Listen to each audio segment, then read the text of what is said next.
Assalamualaikum warahmatullahi wabarakatuh. Kembali lagi bersama saya.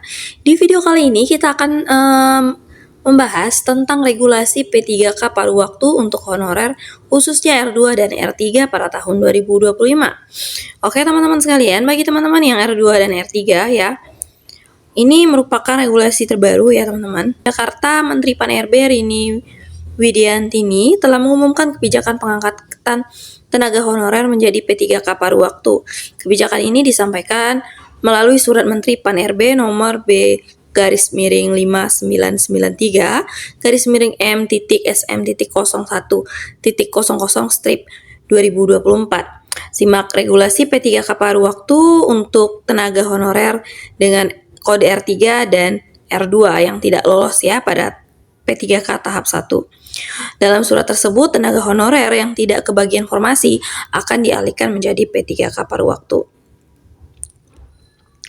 Jabatan P3K paruh waktu merupakan konsep baru di lingkungan ASN pada tahun 2025 ini. Jabatan ini dimaksud untuk menampung tenaga honorer yang tidak mendapatkan formasi agar tetap berstatus ASN. Dengan kebijakan ini, tenaga honorer akan memperoleh nomor induk pegawai atau NIP, dan kebijakan ini dirancang untuk menata ulang status tenaga honorer yang tidak lagi diakui di instansi pemerintah.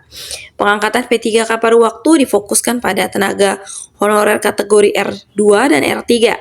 Kategori R2 meliputi THK2 yang telah mengikuti seleksi P3K tahap 1 tetapi tidak mendapatkan formasi. Sementara di kategori R3 ya, adalah tenaga honorer dalam database PKN yang juga tidak kebagian informasi.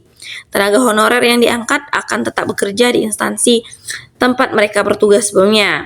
Nah, gaji P3K paruh waktu akan didasarkan pada nominal gaji yang diterima honorer saat ini.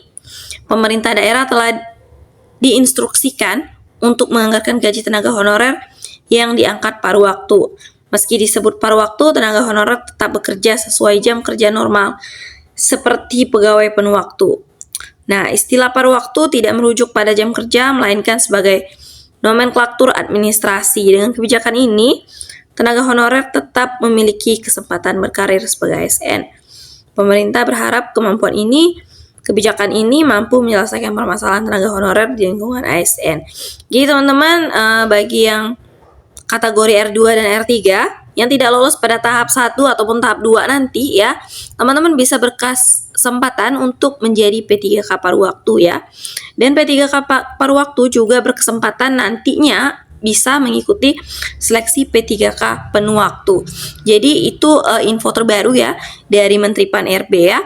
Nah, kami juga ada soal-soal seleksi P3K. Silakan teman-teman cek di playlist kami yang berjudul pembahasan soal-soal seleksi P3K maupun P3K guru, teknis, dan lainnya. Ada manajerial, kompetensi sosial, kultural, kemudian kompetensi wawancara, dan kompetensi teknisnya itu sendiri.